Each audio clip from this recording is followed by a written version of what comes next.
kids out of line. Let Philadelphia freedom ring and patriotic voices say red, white, blue, never give up. You represent America! Hoping and praying for a brighter day. I listen to my heart and I obey.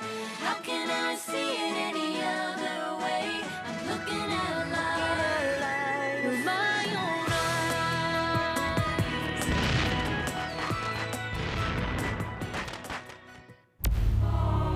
Here are some exciting scenes from today's episode of Liberty's Kids. The British are preparing for a large-scale foray into the South. My plan is to hit him when and where he's not expecting us, then run like the wind before he can catch us. He'll have to take new supplies from the local population. They will despise him for that. Then the people in the South will move over to our cause. Cornwallis will withdraw. I hope if we don't stop Cornwallis there, he will drive north and crush Virginia.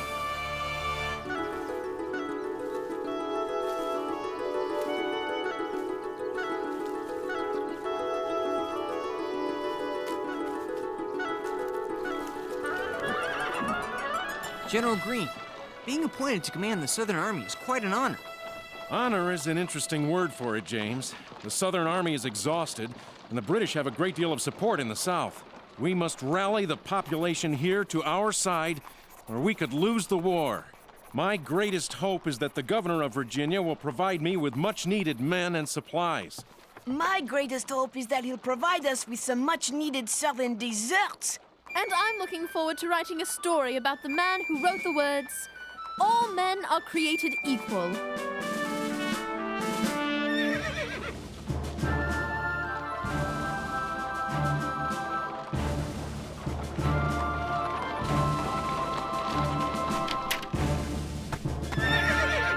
The governor's mansion! Just think, in a few minutes I'll be talking with Thomas Jefferson. How do you address the author of the Declaration of Independence?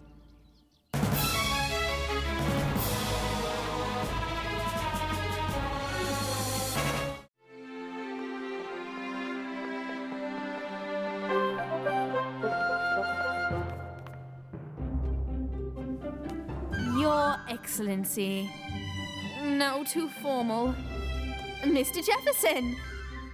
No, too familiar. I hope we get to see him soon. I can't take much more of this. She looks kind of like a chicken trying to dance in sticky mud. Sir, great to see you again. Ah, that's better. The governor will see you now. Sir, great to see you again. Sir, great to see you again. Sir, great to see you again. We met before, in Philadelphia, you remember? Oh, maybe you don't.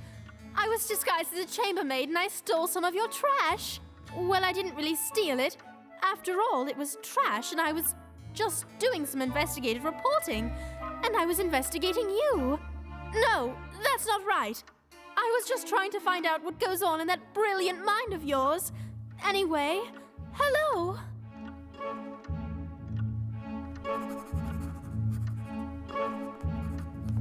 James, tell me that wasn't perfectly awful.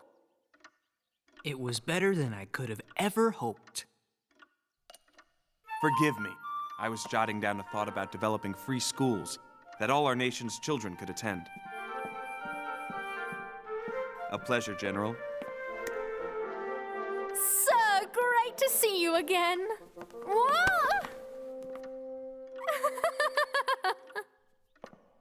And you must be Henri. Henri Richard Maurice Doutois Lefebvre, from France.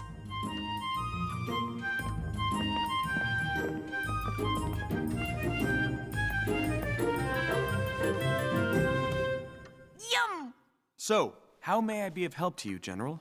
Governor Jefferson, the British are preparing for a large-scale foray into the South. I'm not surprised. Most Southerners are country folk whose main concern is earning their daily bread. They don't care which side they're on in the war. Quite so. Here's the situation we face. This half of the desk is the Carolinas, this half Virginia. You're here.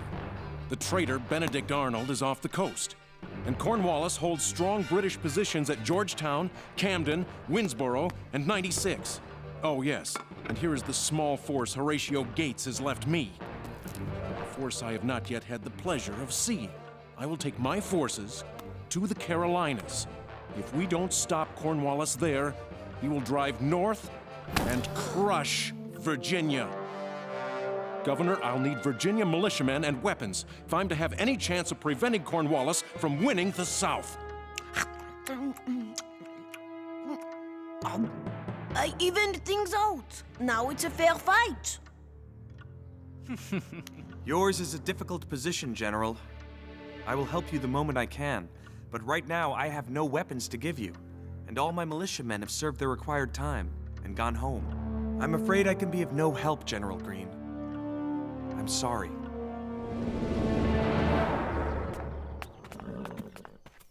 Soldiers can be asked to serve additional time, but cannot be forced to do so. The idea of a people's army is unfathomable. I admire what Governor Jefferson is saying, sir. Giving men the right to choose whether they will or will not fight sounds to me like freedom.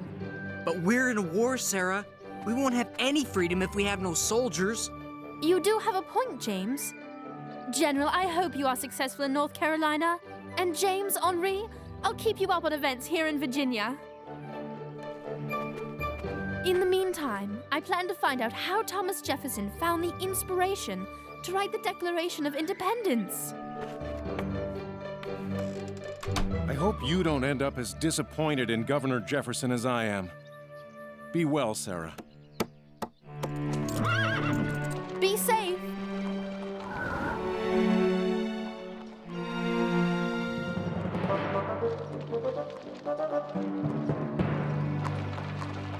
Look! Up ahead! Soldiers! Are they British?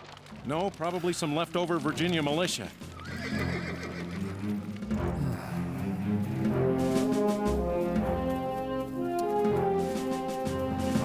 I am General Nathanael Greene. Who's your commanding officer? General Horatio Gates, sir. At least he used to be. This is the Continental Army? With these soldiers, and without Jefferson's militia, we're no match for the British. You're full of good questions, Sarah. Yes, I think we should educate everyone. Men, women, even slaves. And how exactly would you do it? Ah, there's the problem. Having ideas and implementing them are two very different things. Are they really? I mean... The stores are in place. The firewood has been cut. Your home is secured for the winter, Master. Thank you, Great George. I'll need Tuckahoe secured as well. And let me give you some letters for my wife and daughter. Excuse me, Sarah. We'll talk more later. Being governor takes a great deal of time from my family. Fortunately, I have help in remaining in contact with them. Help? You own other human beings and you refer to them as help? You own slaves! You, the man who wrote the Declaration of Independence, is what I wanted to say, but I didn't have the nerve. And by the way, Governor Jefferson is still unable to raise any militiamen to send to General Greene. As always, Sarah. Have you noticed that every week it gets harder to tell what's in the soup? We've got the usual bear fat, but this batch looks to have beaver tail and muskrat. That can't be beaver tail. It's got a tooth in it. A tooth? I'm not eating this. That's a first, but don't complain to the cook. Poor guy has to make meals out of anything he can catch.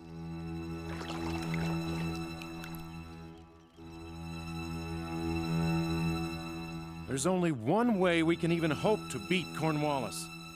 Beat Cornwallis? Half the men aren't well enough to walk. Shh, come on.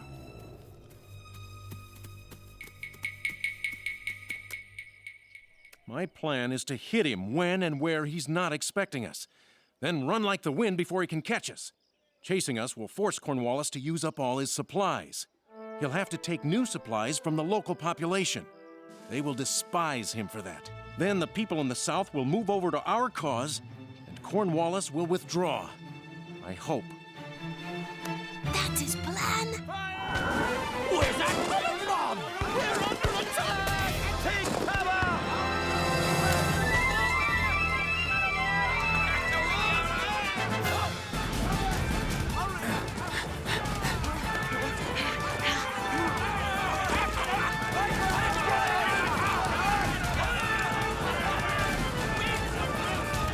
Dear Sarah, I don't know if General Greene's plan to get the British to chase us all over the Carolinas is helping us win the hearts and minds of the population, but I sure am getting to see a lot of the country.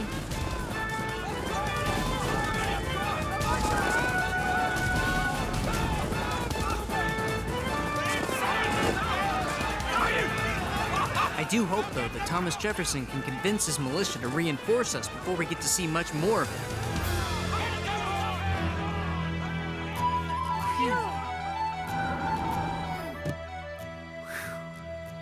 But Sarah, how are you? Have you finished your interview with Thomas Jefferson? I can't wait to read it. No, James. What can I possibly ask him that wouldn't be horribly disrespectful? Governor, would you please tell your slaves about how all men are created equal? And on top of it all, Benedict Arnold is attacking from the north. Oh, that traitor! James, we are forced to evacuate Richmond.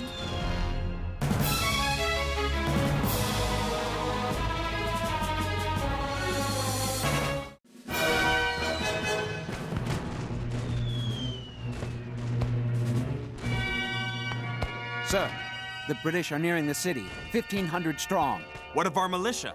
Of the 4,600 men you called up, only 200 have reported. That means Arnold will march into Richmond unopposed. I never thought the traitor would make it all the way to Richmond.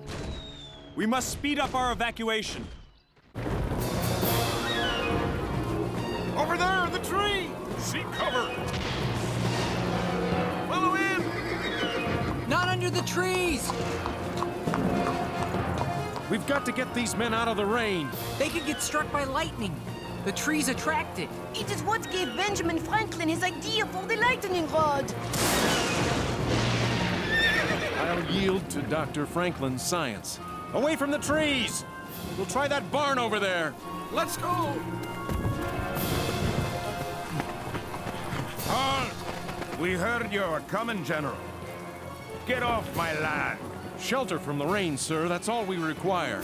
I want nothing to do with your insurrection. You and your men, keep moving. We'll take his barn whether he likes it or not. Take it! Halt! You heard the man. We'll continue up the road. Move out!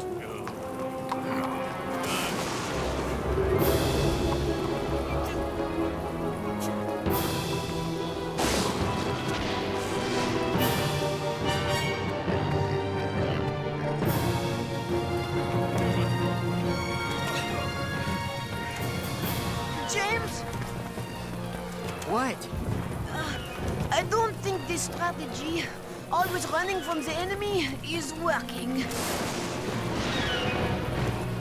That's because you don't understand General Greene's brilliant tactics. At least this is an army now. An army people might join. An army that can't feed its soldiers or keep them dry? Oh, sure, I join that army. We have to put our faith in General Greene.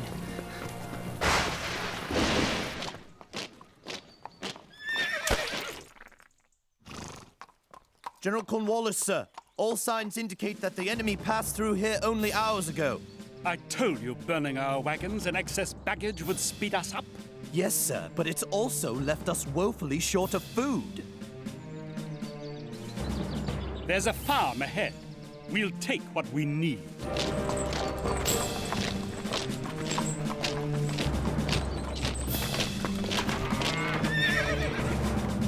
No, stop! You can't do that. Oh!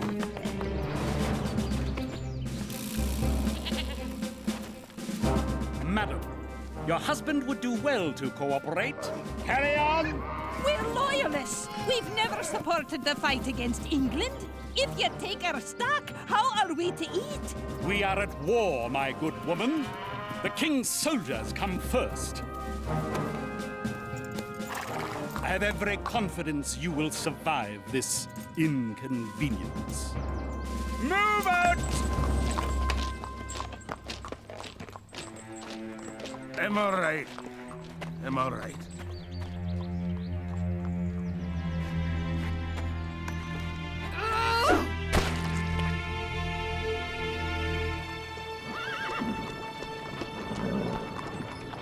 Dear James and Henri, the British have withdrawn to Portsmouth, and we are returning to Richmond.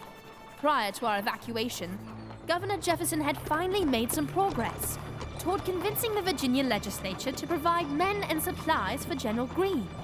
Now he must start all over, and as for my interview with the governor, it will instead be an expose revealing his awful hypocrisy on the issue of slavery. I'm sorry to be the bearer of bad news, Sarah. James, are we ever going to eat tonight? I found some hickory nuts, a hunk of ox jerky, and, well, I think this was a squirrel. Get that thing out of here. Hey, that was hard to find! Is food all you ever think about? I was just... There's more to this war than filling your belly. I'm sorry, James. Wait, Henri? I'm sorry. It's not you. I just found out there are still no reinforcements coming from Virginia. So the army's gonna have to keep running. Just like in New York and New Jersey, just like in Philadelphia, just like they've been doing for the whole war. General Greene says if we make it across the Dan River tomorrow, the running might be over. So what? You were right. His plan's not working. It's not winning anyone over to our cause. What am I supposed to tell the people who read our newspaper? Tell them our forces are so thin that General Greene does not want to risk their lives in an uneven fight. And tell them that the food in the South is not what it's cracked up to be, unless they like squirrel.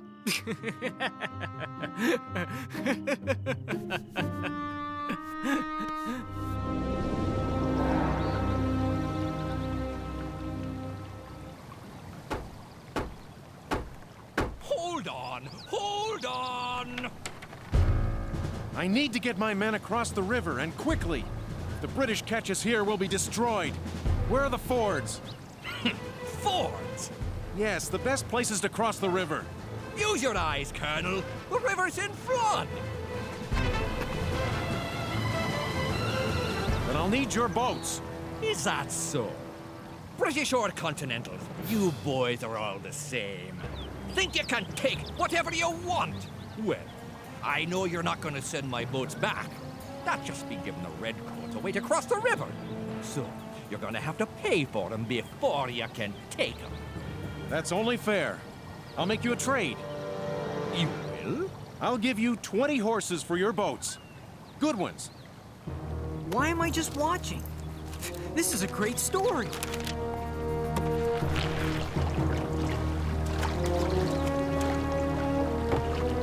The Southern Army owes you a debt of gratitude, sir. Thank you. General, I was neutral in this war. But from now on, consider me what are we calling ourselves these days? Revolutionaries? Sons of Liberty? Just Americans.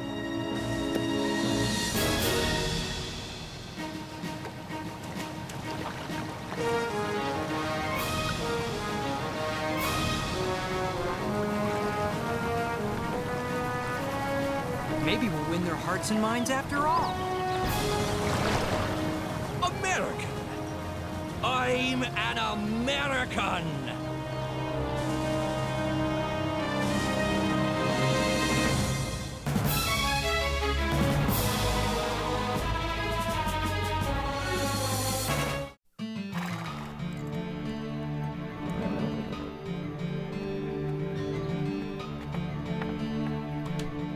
I'm disappointed that the legislature has once again refused my call for more militia, but I can't say I'm surprised. If you need men, sir, what about learning from the British? You could promise freedom to slaves who'll fight for America. I might support it, but the Virginia legislature never will. The state's economy is dependent upon slavery. Is the economy as important as the fact that all men are created equal? No, Sarah, it isn't nearly as important. But Governor Jefferson, you own slaves. Yes, but I have proclaimed slavery an abomination that must be brought to an end. Proclaimed? With respect, sir, proclaiming isn't doing. This is a young country, Sarah. Still locked in a battle for its own survival. There are countless issues to be addressed, limitless problems to be solved. Slavery is one of the biggest. And Sarah, we will solve it. Do you view me and my colleagues as great men? Yes, sir, I do. Well, we are great. Great with human flaws, as well as human hopes. I doubt there's a man among us great enough to see the horror of slavery eliminated in our lifetime. I've tried, and I will keep trying. And if we cannot correct this abomination, then those who follow us shall. Take courage in that. Governor Jefferson, I must confess. I've been writing an expose about you and your slaves for Dr. Franklin's Gazette. But now, after listening to you, I don't think I'll publish it. I commend your passion, Sarah. When the war ends, I intend to draft a plan for freeing all the slaves in this country. I'd welcome your thoughts on the subject. Governor Jefferson, you don't know what you're getting yourself into.